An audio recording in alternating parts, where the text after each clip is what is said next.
what's going on with retail adoption, what's going on with institutional adoption.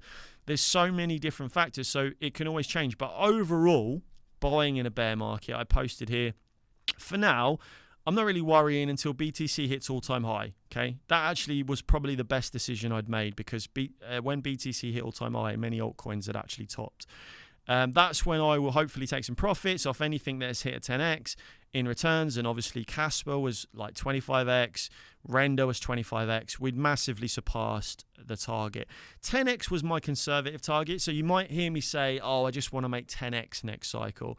That's my conservative target. I'd rather have a conservative target rather than say, oh, I'm going to do 25x or 100x, So if it hits 10x or goes past that, happy days, but I still will hold it until BTC hits all-time high.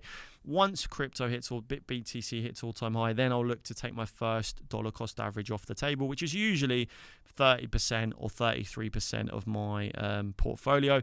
And sometimes I'll cut the high-risk altcoins, right? So I'll cut the high-risk ones, like OLAS, for example, was a really high-risk one. And then I will hold on to some of the lower-risk ones like Solana, Casper, Sui. So not sure when that will be. 100k is going to be a big level, and many will take profits here. I expect we surpass that by a lot, but will be another level to DCA out for sure. So my second target to start taking profits was 100k. What happened at 100k? Solana hit all-time highs. So it's $300. And I think back here, 2023, it sounds easy to say this stuff, guys, but, back in 2023, Bitcoin was what, 20,000, 30,000? Solana was what, $20, $25?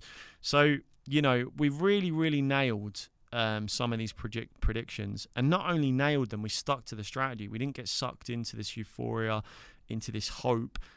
We actually said, hey, we zoomed out. This is where becoming self-aware helps.